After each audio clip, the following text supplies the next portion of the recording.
नमस्कार दोस्तों। भविष्य पुराण में आपका बहुत बहुत स्वागत है। आज हम पढ़ने वाले हैं भविष्य पुराण। तो चलिए शुरू करते हैं। वेदाध्ययन विधि, ओंकार तथा गायत्री महात्म्य, आचार्यादि लक्षण, ब्रह्मचारी धर्म निरूपण, अभिवादन विधि, स्त्रातक की महिमा में अंगिरा पुत्र का आख्यान, माता पिता और गुरु की महिमा।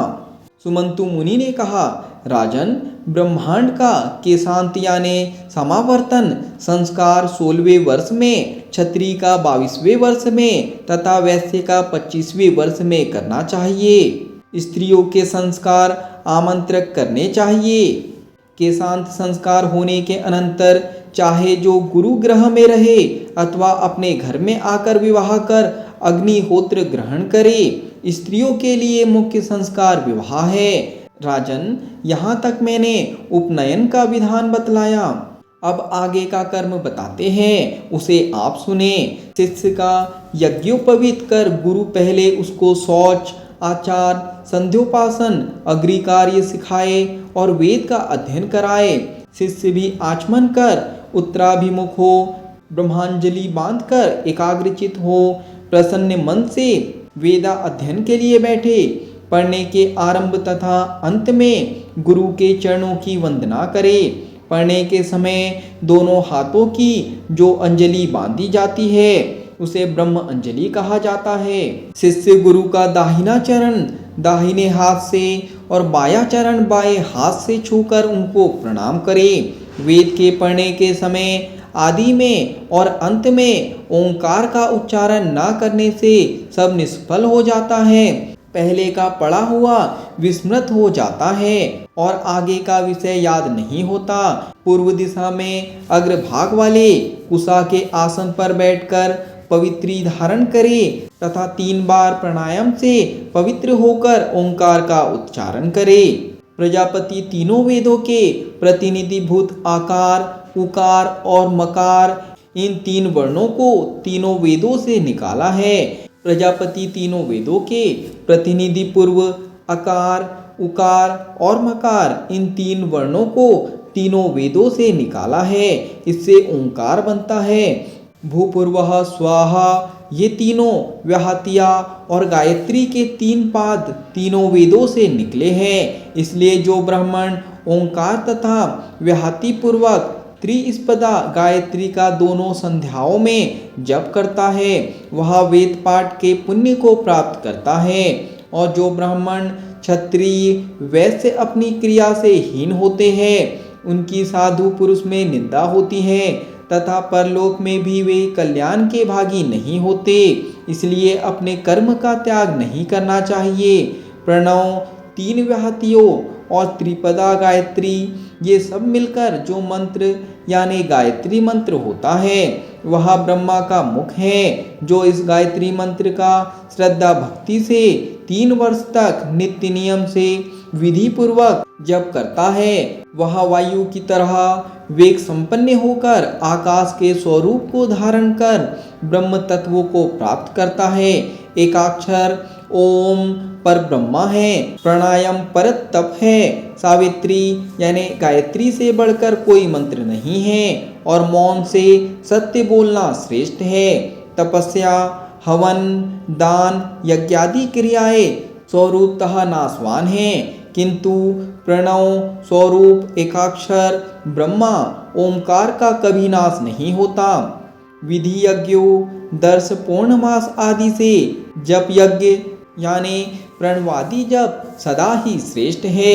उपांशु जप यानी जिस जप में केवल होठ और जीभ चलते हैं, शब्द ना सुनाई पड़े, लाख गुना और उपांशु तप से मानस जप 1000 गुना अधिक फल देने वाला है।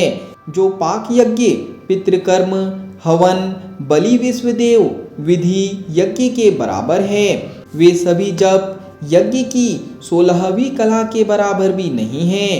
ब्राह्मण को सब सिद्धि जप से प्राप्त हो जाती है और कुछ करे या ना करे पर ब्राह्मण को गायत्री जप अवश्य करना चाहिए।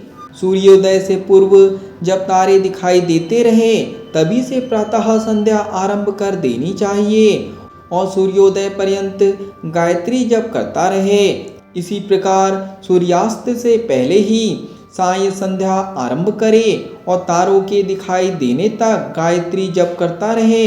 प्रातः संध्या में खड़े होकर जप करने से रात्रि के पाप नष्ट होते हैं और साय संध्या के समय बैठकर गायत्री जप करने से दिन के पाप नष्ट होते हैं। इसलिए दोनों कालों की संध्या अवश्य करनी चाहिए। जो दोनों संध्याओं को नहीं करता उसे संपूर्ण द्विजाति के विहित कर्मों से बहिष्कृत कर देना चाहिए। घर के बाहर एकांत स्थान में अरण्य या नदी सरोवर आदि के तट पर गायत्री का जप करने से बहुत लाभ होता है। मंत्रों के जप, संध्या के मंत्र और जो ब्रह्म यज्ञ आदि नित्य कर्म हैं, अंध्याय का विचार नहीं करना चाहिए, अर्थात नित्य कर्म में अंध्याय नहीं होता। यज्ञोपवीत के अनंतर समावर्तन संस्कार तक शिष्य गुरु के घर में रहे, भूमि पर शयन करे, सब प्रकार से गुरु की सेवा करे और वेदा अध्ययन करता रहे। सब कुछ जानते हुए भी जड़वत रहे।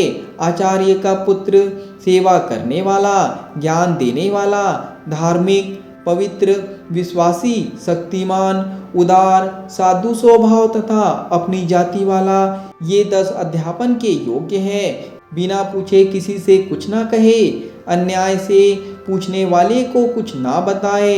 जो अनुचित ढंग से पूछता है और जो अनुचित ढंग से उत्तर देता है, वे दोनों नरक में जाते हैं और जगत में सबके अप्रिय होते हैं। जिसको पढ़ाने से धर्म या अर्थ की प्राप्ति ना हो और वह कुछ सेवा शुश्रूषा भी ना करे, ऐसे को कभी ना पढ़ाए, क्योंकि ऐसे विद्यार्थी को दी गई विद्या ऊसर में बीज वपन के समान निष्फल होती है। विद्या के अधिष्ठाता देवता ने ब्राह्मण से कहा, मैं तुम्हारी निधि हूँ, मेरी भली भांति रक्षा करो। मुझे ब्राह्मणों यानी अध्यापकों के गुणों में दोष बुद्धि रखने वाले को और द्वेष करने वाले को ना देना, इससे मैं बलवती रहूंगी। जो ब्राह्मण जिनेंद्रिय, पवित्र, ब्रह्मचारी और प्रमाद से रहित हो, उसे मुझे देना। जो गुरु की आशा के बिना वेद शास्त्र आदि को स्वयं ग्रहण करता है, वह अति भयंकर रौरव नरक को प्राप्त होता है। जो लौकिक, वैदिक अथवा आध्यात्मिक ज्ञान दे, उसे सर्वप्रथम प्रणाम करना चाहिए। जो केवल गायत्री जानता हो पर शास्त्र की मर्यादा में रहे, वह सबसे उत्तम है। किंतु सभी वेदादि शास्त्रों को जानते हुए भी मर्यादा में ना रहे और भक्ष्याभक्ष का कुछ भी विचार ना करे तथा सभी वस्तुओं को बेचे, वह अधम है। गुरु के आगे सैया अथवा आसन पर ना बैठे। यदि पहले से बैठा हो तो गुरु को आते देख नीचे उतर जावे और उनका अभिवादन करे। वृद्धजनों को आते देख छोटों के प्राण उच्छ्वसित हो जाते हैं, इसलिए नम्रता पूर्वक खड़े होकर उन्हें प्रणाम करने से वे प्राण पुनः अपने स्थान पर आ जाते हैं। प्रतिदिन बड़ों की सेवा और उन्हें प्रणाम करने वाले पुरुष के आयु, विद्या, यश और बल, ये चारों निरंतर बढ़ते रहते हैं। अभिवादन के समय दूसरे की स्त्री को और जिससे किसी प्रकार का संबंध ना हो, उसे भवती यानी आप, सुभगे अथवा भगिनी यानी बहन कहकर संबोधित करे। चाचा, मामा, ससुर, ऋत्विक और गुरु, इनको अपना नाम लेते हुए प्रणाम करना चाहिए। मौसी, मासी, सास, बुआ और गुरु की पत्नी, ये सब मान्य एवं पूज्य है। बड़े भाई की स्वर्णा स्त्री यानी भाभी का जो नित्य आदर करता है और उसे माता के समान समझता है, वह विष्णु लोक को प्राप्त करता है। पिता की बहन, माता की बहन और अपनी बड़ी बहन, ये तीनों माता के समान ही हैं, फिर भी अपनी माता इन सबकी अपेक्षा श्रेष्ठ है। पुत्र, मित्र और भांजा यानी बहन का लड़का, इनको अपने समान समझना चाहिए। धन संपत्ति, बंधु अवस्था, कर्म और विद्या, ये पांचों महत्व के कारण हैं। इनमें उत्तरोत्तर एक से दूसरा बड़ा है, अर्थात विद्या सर्वश्रेष्ठ है। रथ आदि यान पर चढ़े हुए अतिवृद्ध रोगी, भार युक्त स्त्री, स्त्रातक यानी जिसका समावर्तन संस्कार हो गया हो, राजा और वर यानी दूल्हा यदि सामने से आते हो तो इन्हें मार्ग पहले देना चाहिए। ये सभी यदि एक साथ आते हो तो स्त्रातक और राजा मान्य हैं। इन दोनों में से भी स्त्रातक विशेष मान्य हैं। जो ब्राह्मण शिष्य का उपनयन कराकर रहस्य यानी यज्ञ, विद्या और उपनिषद तथा कल्प सहित वेदा अध्ययन कराता है उसे आचार्य कहते हैं। जो जीविका के निमित्त वेद का एक भाग अथवा वेदांग पढ़ाता है वह उपाध्यक्ष कहलाता है। जो निषेक अर्थात गर्भाधानी संस्कारों को रीति से कराता है और अन्नादि से पोषण कराता है उस ब्राह्मण को गुरु कहते हैं। जो अग्निष्टोम, अग्निहोत्र, पाक यज्ञ आदि कर्मों का वर्ण लेकर जिसके निमित्त रहता है वह उसका ऋत्विज कहलाता है। जो पुरुष वेद ध्वनि से दोनों कान भर देता है उसे माता पिता के समान समझकर उससे कभी द्वेष नहीं करना चाहिए। उपाध्यक्ष से 10 गुना गौरव आचार्य का और आचार्य से 100 गुना पिता का तथा पिता से 1000 गुना गौरव माता का होता है। जन्म देने वाला और वेद पढ़ाने वाला ये दोनों पिता हैं, किंतु इनमें भी वेदाध्ययन कराने वाला श्रेष्ठ है, क्योंकि ब्राह्मण का मुख्य जन्म तो वेद पढ़ने से ही होता है। इसलिए उपाध्यक्ष आदि जितने पूज्य हैं उनसे सबसे अधिक गौरव महागुरु का ही होता है। राजा शतानिक ने पूछा, हे मुने, आपने उपाध्यक्ष आदि के लक्षण बताए, अब महागुरु किसे कहते हैं यह भी बताने की कृपा करें। सुमंतु मुनि बोले, राजन, जो ब्राह्मण जयोपजीवी हो अर्थात अष्टादश पुराण, रामायण, विष्णु धर्म, शिव धर्म, महाभारत यानी भगवान श्री कृष्ण द्वैपायन व्यास द्वारा रचित महाभारत जो पंचम वेद के नाम से विख्यात है तथा स्रोत एवं स्मार्त धर्म यानी विद्वान लोग इन सभी को जय नाम से अभिहित करते हैं का ज्ञाता हो वह महागुरु कहलाता है। वह सभी वर्णों के लिए पूज्य है। जो शास्त्र द्वारा थोड़ा या बहुत उपकार करे उसको भी उस उपकार के बदले गुरु मानना चाहिए। अवस्था में चाहे छोटा क्यों ना हो, पढ़ाने से वह बालक वृद्ध का भी पिता हो सकता है। राजन, इस विषय में एक प्राचीन आख्यान सुनो। पूर्व काल में अंगिरा मुनि के पुत्र बृहस्पति बालक होने पर भी बड़े वृद्धों को पढ़ाते थे और पढ़ाने के समय हे पुत्रों पढ़ो ऐसा कहते थे। बालक द्वारा पुत्र संबोधन सुनकर उनको बड़ा क्षोभ हुआ और वे देवताओं के पास पहुंच गए तथा उन्होंने सारा वृतांत बतलाया। तब देवताओं ने कहा, पितृगणों, उस बालक ने न्यायोचित बात ही कही है, क्योंकि जो अज्ञ हो अर्थात कुछ ना जानता हो वही सच्चे अर्थ में बालक है, किंतु जो मंत्र को देने वाला है, वेद को पढ़ाने वाला है, उपदेशक है, वह युवा आदि होने पर भी पिता होता है। अवस्था अधिक होने से, केश श्वेत होने से और बहुत वित्त तथा बंधु बांधवों के होने से कोई बड़ा नहीं होता, बल्कि इस विषय में ऋषियों ने यह व्यवस्था की है कि जो विद्या में अधिक हो वही सबसे महान वृद्ध है। ब्राह्मण, क्षत्रिय, वैश्य और क्षुद्र में क्रमशः ज्ञान, बल, धन तथा जन्म से बड़प्पन होता है। सिर के बाल श्वेत हो जाने से कोई वृद्ध नहीं होता। यदि कोई युवा भी वेदादि शास्त्रों का भली भांति ज्ञान प्राप्त कर ले तो उसी को वृद्ध यानी महान समझना चाहिए। जैसे काष्ठ से बना हाथी, चमड़े से मड़ा मृग किसी काम का नहीं, उसी प्रकार वेद से हीन ब्राह्मण का जन्म निष्फल है। मूर्ख को दिया हुआ दान जैसे निष्फल होता है, वैसे ही वेद की ऋचाओं को ना जानने वाले ब्राह्मण का जन्म निष्फल होता है। ऐसा ब्राह्मण नाम मात्र का ब्राह्मण होता है। वेदों का स्वयं कथन है कि जो हमें पढ़कर हमारा अनुष्ठान ना करे वह पढ़ने का व्यर्थ क्लेश उठाता है।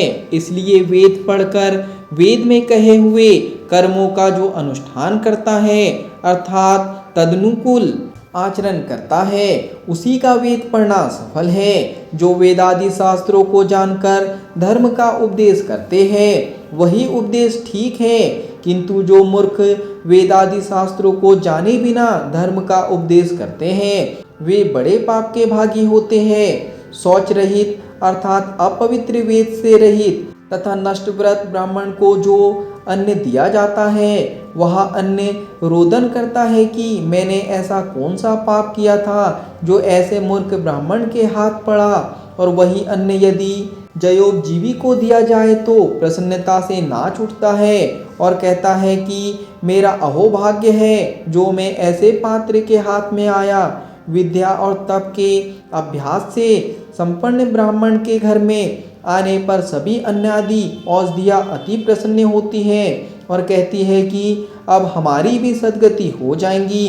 व्रत वेद और तप से हीन ब्राह्मण को दान नहीं देना चाहिए, क्योंकि पत्थर की नाव नदी के पार नहीं उतार सकती। इसलिए श्रोत्रिय को हव्य कव्य देने से देवता और पितरों की तृप्ति होती है। घर के समीप रहने वाले मूर्ख ब्राह्मण से दूर रहने वाले विद्वान ब्राह्मण को ही बुलाकर दान देना चाहिए, परंतु घर के समीप रहने वाले ब्राह्मण यदि गायत्री भी जानता हो तो उसका परित्याग ना करे। परित्याग करने से रौरव नरक की प्राप्ति होती है, क्योंकि ब्राह्मण चाहे निर्गुण हो या गुणवान, परंतु यदि वह गायत्री जानता है तो वह परम देव स्वरूप है। जैसे अन्न से रहित ग्राम, जल से रहित कूप केवल नाम धारक है, वैसे ही विद्यायन से रहित ब्राह्मण भी केवल नाम मात्र ब्राह्मण है।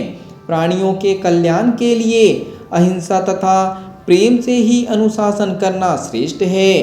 धर्म की इच्छा करने वाले शासक को सदा मधुर तथा नम्र वचनों का प्रयोग करना चाहिए। जिसके मन वचन शुद्ध और सत्य है वह वेदांत में कहे गए मोक्ष आदि फलों को प्राप्त करता है। आर्त होने पर भी ऐसा वचन कहीं ना कहे जिससे किसी की आत्मा दुखी हो और सुनने वालों को अच्छा ना लगे। दूसरे का उपकार करने की बुद्धि नहीं करनी चाहिए। पुरुष को जैसा आनंद मीठी वाणी से मिलता है वैसा आनंद ना चंद्र किरणों से मिलता है, ना चंदन से, ना शीतल छाया से और ना शीतल जल से।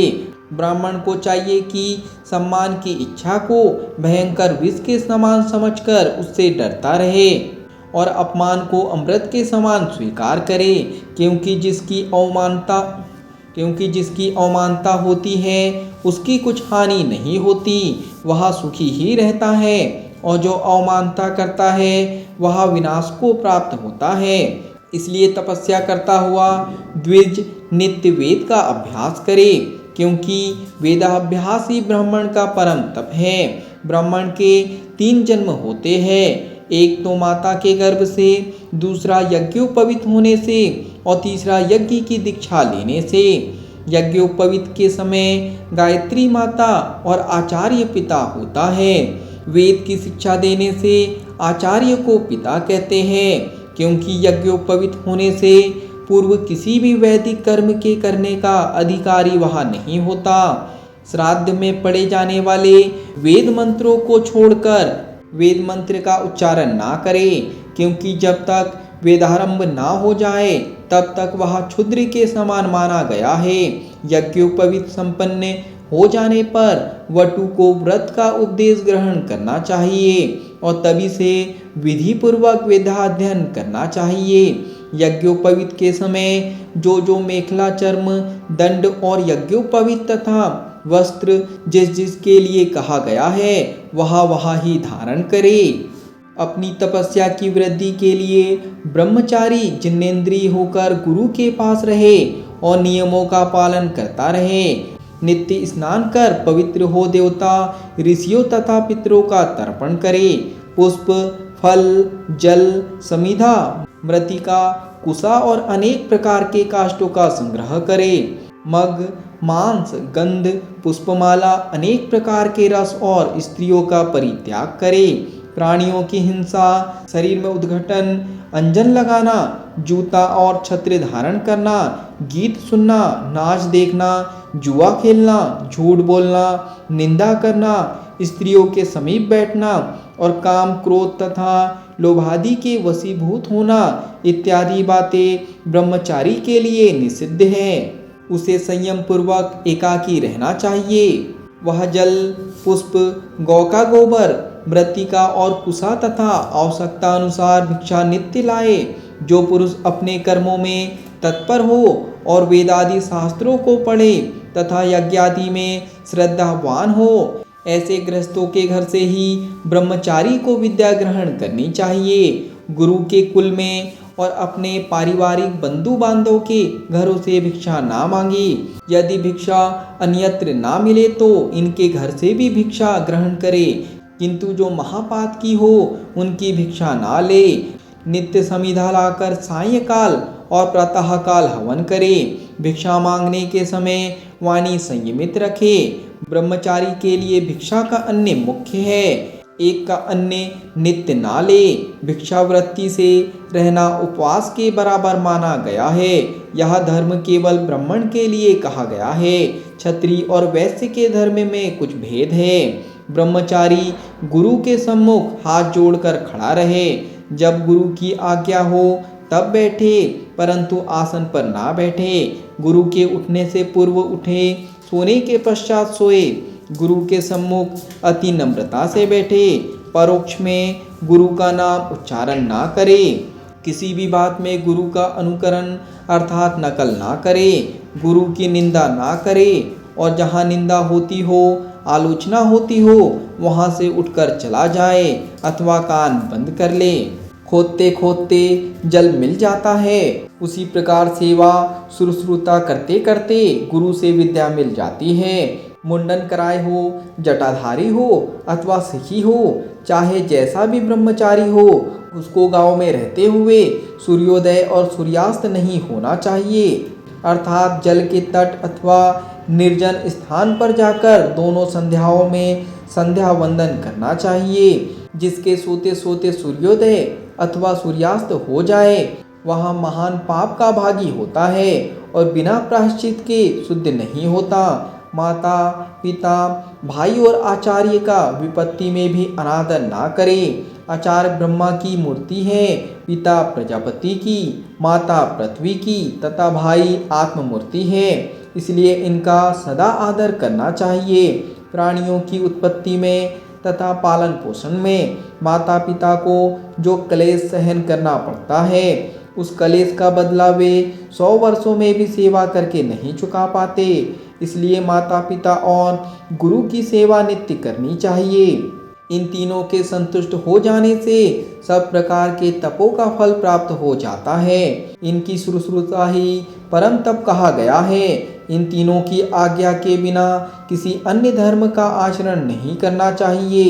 ये ही तीनों लोक हैं, ये ही तीनों आश्रम हैं, ये ही तीनों भेद हैं और ये ही तीनों अक्रिया है। माता ग्रहपत्य नामक अग्नि है, पिता दक्षिणाग्नि स्वरूप है और गुरु आह्वनीय अग्नि है। जिस पर ये तीनों प्रसन्न हो जाए वह तीनों लोकों पर विजय प्राप्त कर लेता है और दिव्यमान होते हुए देवलोक में देवताओं की भांति सुख भोग करता है। पिता की भक्ति से इहलोक, माता की भक्ति से मध्यलोक और गुरु की सेवा से इंद्रलोक प्राप्त होता है। जो इन तीनों की सेवा करता है उसके सभी धर्म सफल हो जाते हैं और जो इनका आदर नहीं करता उसकी सभी क्रियाएं निष्फल हो जाती हैं। जब तक ये तीनों जीवित रहते हैं, जब तक इनकी नित्य सेवा शुश्रूषा और इनकी हित करना चाहिए। इन तीनों की सेवा शुश्रूषा रूपी धर्म में पुरुष का संपूर्ण कर्तव्य पूरा हो जाता है। यही साक्षात धर्म है, अन्य सभी उपधर्म कहे गए हैं। उत्तम विद्या अधम पुरुष में हो तो भी उसे ग्रहण कर लेना चाहिए। इसी प्रकार चांडाल से भी मोक्ष धर्म की शिक्षा, नीच कुल से भी उत्तम स्त्री, विष से भी अमृत, बालक से भी सुंदर उपदेशात्मक बात, शत्रु से भी सदाचार और अपवित्र स्थान से भी स्वर्ण ग्रहण कर लेना चाहिए। उत्तम स्त्री, रत्न, विद्या, धर्म, शौच, सुशासित तथा अनेक प्रकार के शिल्प जहाँ से भी प्राप्त हो ग्रहण कर लेने चाहिए। गुरु के शरीर त्याग पर्यंत जो गुरु की सेवा करता है वह श्रेष्ठ ब्रह्मलोक को प्राप्त करता है। पढ़ने के समय गुरु को कुछ देने की इच्छा ना करे, किंतु पढ़ने के अनंतर गुरु की आज्ञा पाकर भूमि, स्वर्ण, गौ, घोड़ा, छत्र, उपानय, धान्य, शाक तथा वस्त्र आदि अपनी शक्ति के अनुसार गुरु दक्षिणा के रूप में देने चाहिए। जब गुरु का देहांत हो जाए तब गुणवान गुरुपुत्र गुरु की स्त्री और गुरु के भाइयों के साथ गुरु के समान ही व्यवहार करना चाहिए। इस प्रकार जो अविच्छिन्न रूप से ब्रह्मचारी धर्म का आचरण करता है वह ब्रह्मलोक को प्राप्त करता है। सुमंतु मुनि पुनः बोले, हे राजन, इस प्रकार मैंने ब्रह्मचारी धर्म का वर्णन किया। ब्राह्मण का उपनयन वसंत में, क्षत्रिय का ग्रीष्म में और वैश्य का शरद ऋतु में प्रसक्त माना गया है। अब गृहस्थ धर्म का वर्णन सुने। आज के लिए इतना ही। धन्यवाद।